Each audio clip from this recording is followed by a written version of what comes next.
My wife came home last Tuesday with a smug look that immediately put me on alert. She'd been to another one of those feminist book club meetings, and something was different.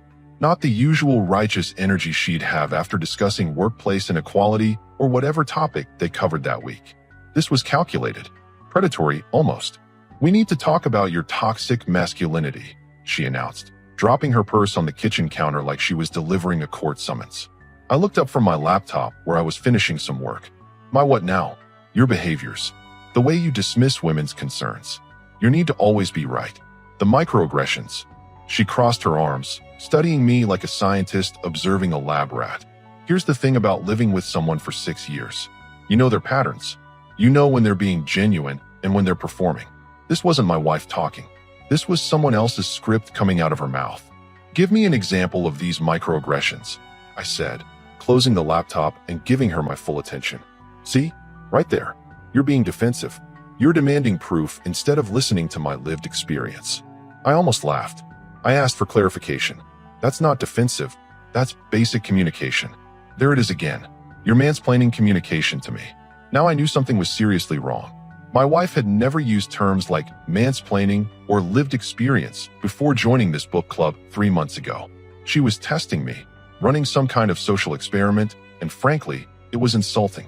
"Are you recording this conversation?" I asked. She blinked, caught off guard. "What? No. Why would you ask that?" "Because you're acting like you're collecting data, not having a discussion with your husband." I stood up and walked to the kitchen, deliberately calm. "So let me ask you directly. What exactly are you trying to accomplish here?" "I'm trying to help you grow as a person, to recognize your problematic patterns." Problematic patterns. I repeated her words back to her, letting them hang in the air. "And who diagnosed these patterns?" "Your book club friends." Her jaw tightened. "They helped me see things more clearly." So you discussed our private relationship with a group of women I've never met. Let them analyze my behavior based on your one-sided reports, and now you're here to implement their recommendations. That's not. You're twisting this. I'm clarifying this." I opened the refrigerator and grabbed a Coke, taking my time. "Here's what's going to happen. You can either tell me exactly what game you're playing, or you can find somewhere else to conduct your little psychology experiment. I'm not your test subject." She stared at me for a long moment, and I could see the wheels turning. Whatever script she'd prepared for this conversation, my response wasn't in it. "You're being paranoid," she finally said. "I'm just trying to improve our relationship. By attacking my character based on outside opinions? That's not improvement, that's sabotage." I leaned against the counter, studying her face. "Let me guess. Tomorrow you'll create another conflict. Test how I respond to criticism. See if I raise my voice so you can report back that I'm aggressive." The flash of recognition in her eyes told me everything I needed to know. "Next week, maybe you'll question my decision-making. Tell me I'm controlling when I express an opinion. Build a case study about toxic male behavior." I took a sip of my Coke, keeping my voice level. Did I miss anything? Or is that pretty much the playbook? She opened her mouth, then closed it. For the first time since she'd walked in, she looked uncertain. "Here's the problem with your little experiment," I continued. "You're not studying my behavior. You're manufacturing it, creating conflict to justify predetermined conclusions. That's not psychology, that's manipulation. You're overreacting to a simple conversation about personal growth. No, I'm responding appropriately to psychological manipulation." I set the Coke down and looked directly at her. "And here's how this ends. You can either come clean about what you and your friends are really doing, or I'll assume you've decided our marriage is less important than your social validation project." She stood there, caught between doubling down and backing off. I could see her calculating, trying to figure out how to regain control of the situation. "I think you should sleep in the guest room tonight," she said finally, "until you can approach this with more maturity." I almost smiled. Even her attempt to punish me was textbook manipulation. Create conflict, then frame my reasonable response as the problem. "Actually, you know what? You're right." I walked past her toward the stairs. I should definitely remove myself from this toxic environment. Good thinking. Wait, that's not what I meant. But I was already heading upstairs. Not to the guest room, though. I went to our bedroom, pulled out a suitcase, and started packing. If she wanted to play games, she could play them alone. 20 minutes later, she found me loading clothes into the car. "Where are you going?" "This is ridiculous. I just wanted to have a conversation about our relationship." "No, you wanted to conduct an experiment on our relationship. There's a difference." I closed the trunk and turned to face her. When you decide you want to have an actual conversation with your husband, instead of treating him like a case study, call me. Until then, I'll be staying somewhere that doesn't require me to defend my basic humanity. You can't just leave because I brought up some valid concerns. I'm not leaving because of your concerns. I'm leaving because of your methods. I got in the car and rolled down the window. Your friends convinced you to test me? Well, congratulations. You got your result. I'm someone who doesn't tolerate being manipulated. Experiment concluded. As I drove away, I could see her in the rearview mirror, standing in the driveway with her phone already out, probably texting her research team about this unexpected development in their study. The thing is, I wasn't angry. I was disappointed. The woman I married wouldn't have played these games. But somewhere along the way, she decided that our relationship was something to be fixed rather than cherished. That I was a problem to be solved rather than a partner to be respected. Well, she definitely solved something. Just not what she thought she was solving. 3 days into my hotel stay, the call started.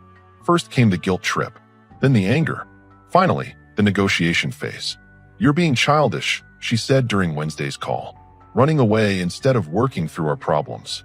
I didn't run away. I removed myself from a toxic situation. There's a difference. Everything is toxic to you now. Maybe that says more about you than about me. Classic deflection. Accuse the target of the exact behavior you're exhibiting. I'd seen this playbook before in corporate environments. Create chaos, then blame others for not handling it well. "Tell you what," I said, sitting in my hotel room with a clear head for the first time in months. "I'll come back home Friday evening. We can have that conversation you claim you wanted.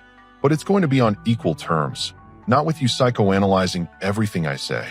She agreed, but I could hear the smugness creeping back into her voice. She thought she'd won. Friday night, I walked into what felt like an ambush. She wasn't alone. 2 women I'd never met were sitting in my living room, laptops open, notebooks ready. One was recording on her phone. "What's this?" I asked, not moving past the entryway. "These are my friends from book club. They wanted to mediate our discussion. Make sure we both feel heard." I looked at the 3 of them, then at the setup. This wasn't mediation. This was an intervention. Or more accurately, it was a performance with an audience. "Turn off the recording," I said to the woman with the phone. "We're just documenting the process for accountability," she replied, not complying. "Turn it off, or I leave right now." My wife shot her friend a look, and reluctantly, the recording stopped. Or at least appeared to stop. "See," my wife said to her friends. "Controlling behavior. He can't handle being held accountable. Actually, I can't handle being secretly recorded in my own home without consent. But please, continue demonstrating your commitment to healthy communication." The friends exchanged glances. They'd expected me to be angry, defensive, maybe even aggressive. Instead, I was calm and pointing out the obvious hypocrisy of their methods. "Let's start with why you felt the need for an audience," I said, taking a seat across from them but not getting comfortable. "What exactly are you afraid I'll do in a private conversation with my wife?" "We're here for support," the second friend chimed in. "Women need solidarity when confronting toxic male behavior. Toxic male behavior like asking for privacy in my own marriage, or like expecting my wife to discuss our relationship with me before discussing it with strangers." "You're deflecting," my wife said. "This is exactly what we're talking about. Your inability to accept criticism.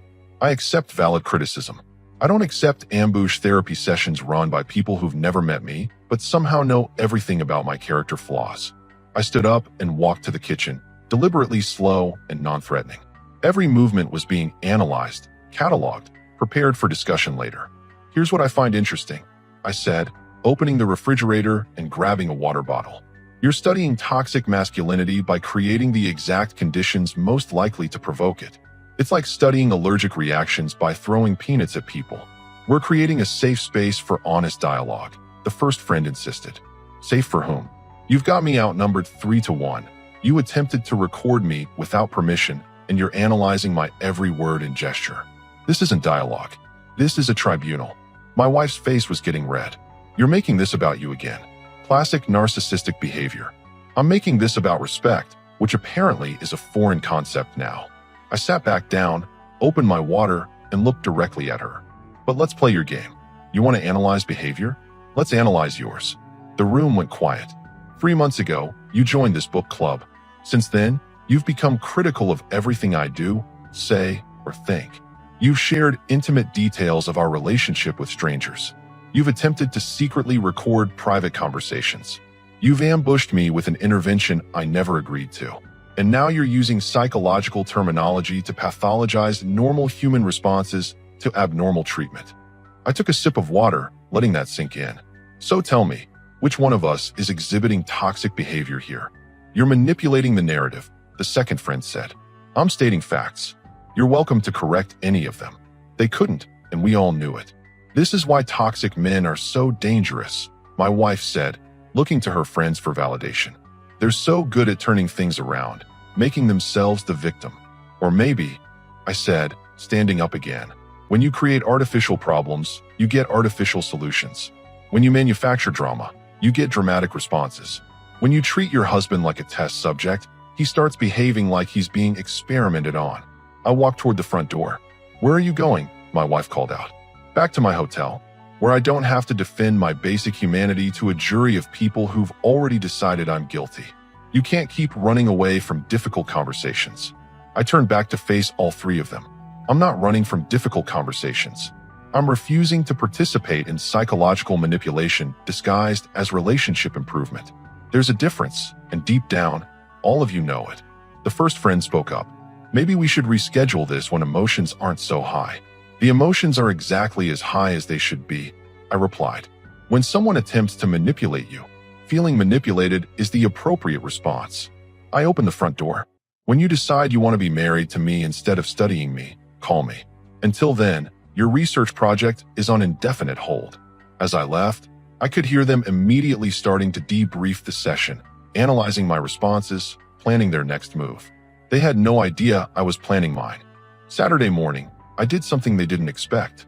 I came home, not to reconcile or apologize, but to collect some things and handle business. My wife was in the kitchen, clearly surprised to see me. I thought you were staying at the hotel until I called. I'm staying at the hotel until this psychological experiment ends. But I still live here, pay the mortgage, and have responsibilities. I walked past her to grab my mail from the counter. Don't mind me. She followed me around like I was defusing a bomb, watching my every move, probably memorizing details for her next book club report. We could try talking again, just the two of us this time. Sure, right after you explain why you thought bringing strangers into our private business was appropriate. They're not strangers. They're my friends. They're strangers to me, and they're strangers to our relationship. But somehow they're qualified to judge it. She didn't have an answer for that, so she switched tactics. You know what your problem is? You can't handle strong women. You need me to be submissive and agreeable. I stopped sorting through the mail and looked at her directly. Is that what you think strength looks like? Ambushing your husband with a panel of judges? Recording private conversations without consent? Treating your marriage like a research project? I think strength looks like standing up for yourself and not accepting toxic behavior. Then we agree on something. I won't accept toxic behavior either. The difference is, I can identify it accurately. She was getting frustrated. Whatever response she'd expected, this wasn't it. Your defensiveness proves my point. My clarity threatens your narrative. There's a difference. I finished with the mail and headed upstairs to grab some clothes. She followed, still trying to provoke a reaction. This is what emotional unavailability looks like. You shut down instead of engaging with criticism. I engage with criticism. I don't engage with manipulation disguised as criticism. In our bedroom, I started packing another bag. She sat on the bed, watching, analyzing. The book club thinks you might be a narcissist. I almost laughed. The book club that's never met me has diagnosed me with a personality disorder based on your one-sided reports of our private conversations, based on your behavior patterns, such as your need to always be right, your inability to accept responsibility, your controlling nature. I zipped up the bag and turned to face her. Let me ask you something. Before you joined this book club, did you think I was a narcissist? Controlling? Toxic? She hesitated. I wasn't aware of the patterns. Or there weren't any patterns until you started looking for them. Amazing how that works. I headed for the door, but she blocked my path. You're doing it again, making me question my own perceptions. That's gaslighting. No, that's critical thinking. Gaslighting would be if I told you things happened that didn't happen. I'm asking you to examine whether your new friends might have an agenda. What agenda? Validation through victimhood, creating problems to solve, feeling important by fixing other people's relationships. She stared at me, and for a moment, I saw a flicker of the woman I married. The one who could think for herself. They're trying to help me. They're trying to help themselves. To feel superior by convincing you that you're a victim and I'm an oppressor. It's a simple dynamic, and you fell for it. You think I'm stupid. I think you're being manipulated by people who are very good at manipulation. There's a difference. I gently moved past her and headed downstairs. She followed, more desperate now. So what are you saying? That our problems aren't real? I'm saying our problems weren't this bad until you started treating me like a case study instead of a husband. At the front door, I turned back one last time. Here's what's going to happen. I'm going to give you exactly what you and your friends want. Space to analyze, dissect, and theorize about my behavior. Take all the time you need. Write your reports. Draw your conclusions. That's not what we want. Sure it is. You want to prove I'm everything they told you I am. So prove it. But do it without me present, because I refuse to participate in my own character assassination. You're abandoning our marriage. I'm protecting it from people who want to destroy it for their own entertainment. I walked to my car, and she followed me outside. How long is this going to go on? Until you decide whether you want to be married to me or to their opinions about me. It's not that simple. Actually, it is exactly that simple. You're choosing between loyalty to your husband and loyalty to people who convinced you your husband is the enemy. I got in the car and started the engine. When you figure out which loyalty matters more, you know where to find me. As I drove away, I could see her standing in the driveway, phone already in her hand. No doubt calling for emergency consultation about this latest development in their behavioral study. The irony was perfect. They wanted to study toxic masculinity, but they'd created the exact conditions that push reasonable men toward unreasonable behavior. Then they'd act surprised when men responded to manipulation with resistance. Well, they were getting a different kind of response from me. I was giving them exactly what they claimed to want: distance from toxic male behavior. They just hadn't expected me to be the one creating that distance. Their experiment was about to take a very interesting turn. Sunday afternoon, my wife made a mistake. She pocket-dialed me while I was reading at the hotel. I almost hung up when I realized she was in the middle of a conversation with her book club friends. But something made me keep listening. He's not reacting the way we expected, she was saying. Usually when you confront toxic behavior, men get angry, defensive, start yelling. That's because he's a covert narcissist, one of the friends replied. They're much more dangerous because they appear calm and reasonable while they manipulate you. But he hasn't tried to manipulate me. He just left. That's the manipulation. He's trying to make you chase him, make you think you need him. I sat up straighter. These women had an answer for everything, didn't they? If I got angry, I was overtly toxic. If I stayed calm, I was covertly toxic. There was literally no response that wouldn't confirm their predetermined conclusion. Maybe we need to push harder, the third voice suggested. Create a situation where his true nature comes out. How do we do that? Public embarrassment works well. Call him out in front of people he respects. Men can't handle having their reputation challenged. My wife's voice was hesitant. I don't know. That seems cruel. Cruel? He's been psychologically abusing you for years. You just didn't recognize it before we helped you see it. Was he, though? I mean, looking back, I can't point to specific incidents. That's how good he is at it. Covert abuse leaves no obvious marks. But the damage is real. I listened as they spent the next 20 minutes essentially rewriting our entire relationship history. Every disagreement became evidence of my controlling nature. Every time I'd been right about something became proof of my need to dominate. Every moment of leadership or decision-making was reframed as toxic masculinity. It was impressive in a terrifying way. They were gaslighting her about gaslighting. I think you should threaten divorce, one friend finally said. Make him think he's going to lose everything. That's when the mask comes off. But what if he actually agrees to divorce? Then you'll know he never really loved you. Either way, you win. You either expose his true nature or escape from someone who doesn't value you. The call ended, and I sat there processing what I'd just heard. They weren't trying to help her improve our relationship. They were actively working to destroy it, and they convinced her it was for her own good. But I'd also heard something else in her voice. Doubt. She was starting to question their methods, even if she couldn't admit it yet. Tuesday evening, she showed up at my hotel. We need to talk, she said, standing in my doorway with that same determined look she'd had a week ago. But there was something different now. Less confidence, more desperation. In private this time, I hope. Yes, just us. I let her in, curious to see how this would play out. I've been thinking about what you said, about choosing between loyalty to you and loyalty to my friends. And I think maybe there's truth in what you're saying. She sat on the edge of the bed, looking more vulnerable than she had in months. But I'm also scared. What if they're right? What if I'm making excuses for toxic behavior because I'm scared to be alone? Then let's find out, I said, but not through their methods. Not through manipulation and manufactured conflict. How? Couples therapy, with an actual licensed therapist. Someone who doesn't have a predetermined agenda. She looked surprised. You'd be willing to do that? I'd be willing to work on our relationship with a professional. I'm not willing to be psychoanalyzed by your book club friends. They think couples therapy is just a way for abusive men to manipulate therapists. Of course they do. Because if we went to therapy and it turned out our problems were normal relationship issues that could be worked through, it would undermine their entire narrative. She was quiet for a long moment. I don't know what to believe anymore. Then believe in us. Not in them. Not in me. But in what we built together before they started tearing it apart. But what if? What if what? What if I've ruined everything?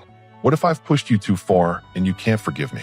For the first time in weeks, I saw my actual wife. Not the person her friends had turned her into, but the woman I'd married.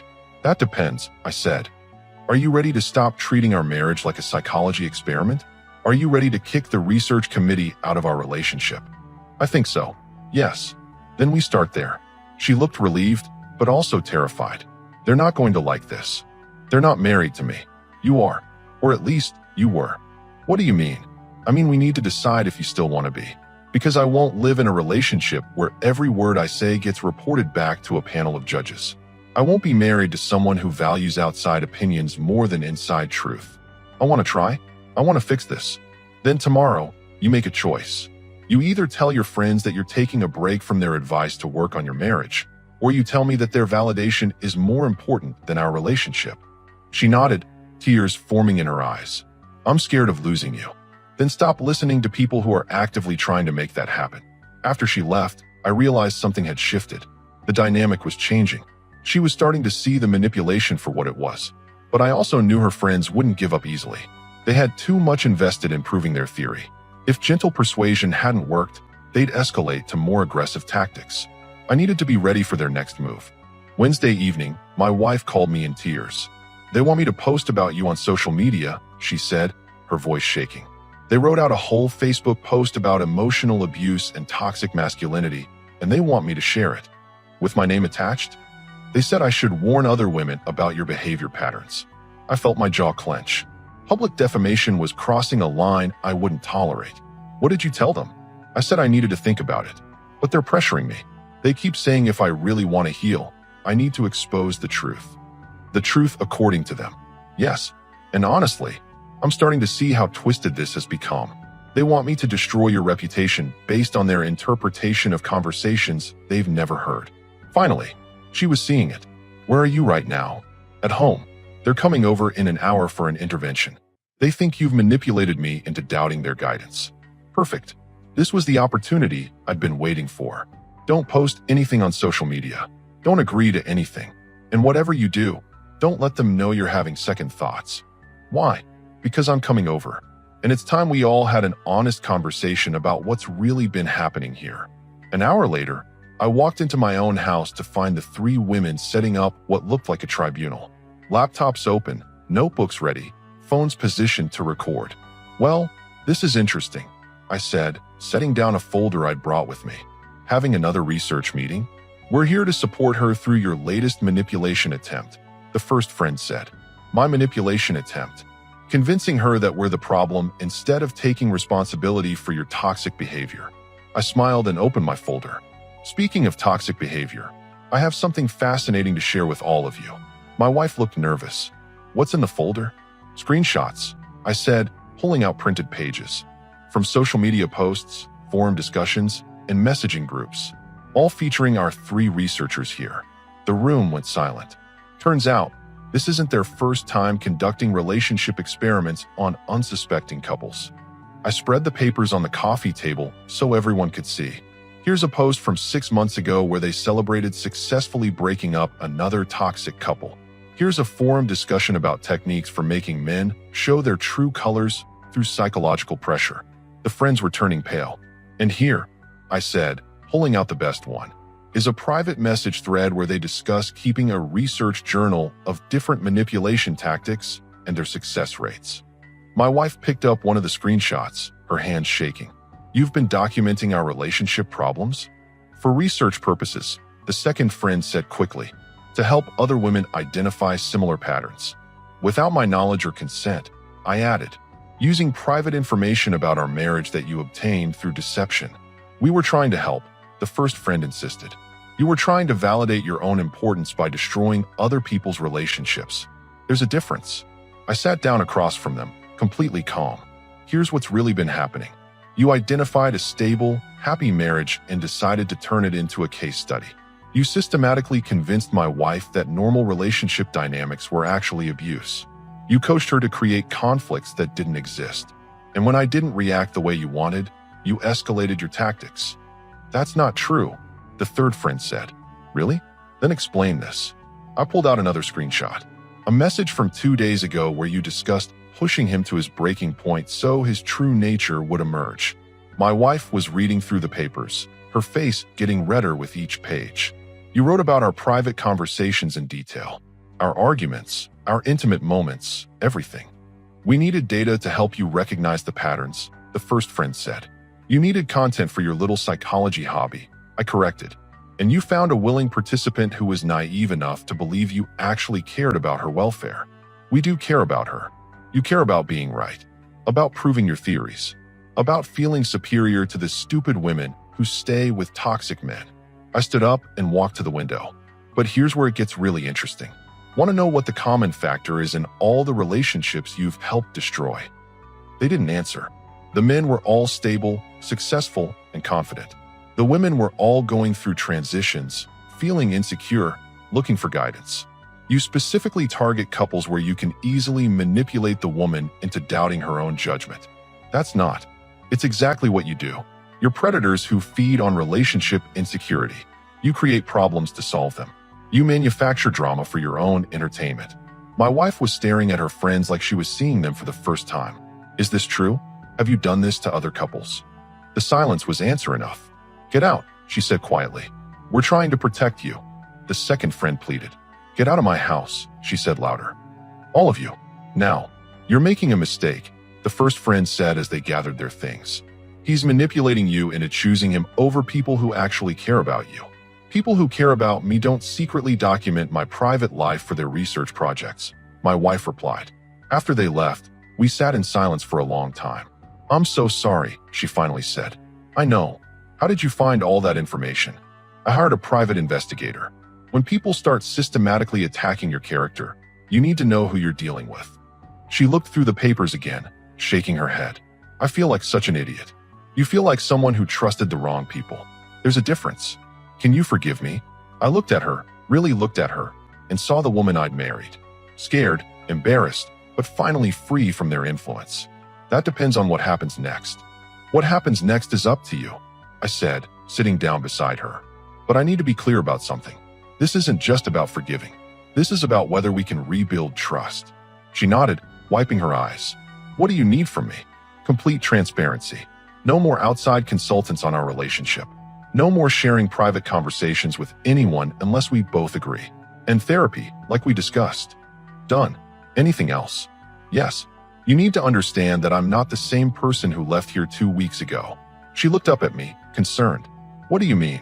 I mean, watching your wife treat you like a laboratory experiment changes you. Having strangers analyze your character based on secondhand reports changes you. Being ambushed in your own home changes you. I understand. Do you? Because I spent 2 weeks questioning everything about our relationship, wondering if you ever actually loved me or if you just saw me as a project to fix. The tears started again. I did love you. I do love you. Then why was it so easy for them to convince you otherwise? She was quiet for a long moment. Because I was scared. Scared that maybe I wasn't good enough, smart enough, strong enough. And they made me feel like I was part of something important. Important enough to destroy your marriage. I didn't think that's what we were doing. I thought we were improving it. I stood up and walked to the mantel, looking at our wedding photos. Here's the thing about improvement. Real improvement builds on what's already good. What they were doing was demolition disguised as renovation. I see that now. I hope you do. Because this is your one chance to fix this. There won't be a second one. She stood up and walked over to me. What does that mean? It means if you ever let outside voices interfere in our relationship again, I'm gone. No discussion, no negotiation, no second chances. Gone. That won't happen. Good. Because I refuse to live in a marriage where I have to constantly defend my character to people who've already decided I'm guilty. We went to couples therapy. Dr. Chun was professional, unbiased, and quickly identified that our core relationship was solid. The problems were external interference and manufactured conflict. It took 6 months to fully repair the damage. 6 months of rebuilding trust, relearning how to communicate without her analyzing every word I said, and me learning to believe that she'd chosen our marriage over their validation. The book club friends tried to contact her several times, warning her that she was making a mistake, that I'd manipulated her into cutting them off. She blocked them completely. A year later, we heard through mutual acquaintances that they'd moved on to another couple, using the same playbook. That couple didn't survive it. Do you ever miss them? I asked her one evening. Sometimes I miss feeling like I was part of something bigger than myself. You are part of something bigger than yourself. You're part of us. She smiled and leaned against me on the couch. I never want to go through anything like that again. We won't, because now you know what real manipulation looks like. And it wasn't coming from me. I'm sorry it took me so long to see it. I'm just glad you did see it. Eventually, she was quiet for a moment. What would you have done if I hadn't? Exactly what I told you I'd do. I would have divorced you and moved on with my life. Really, because I'd rather be alone than be with someone who sees me as the enemy. And now I'm with someone who sees me as her partner. That's worth fighting for. The psychological experiment was over. The results were clear. I wasn't the toxic one in our relationship. They were.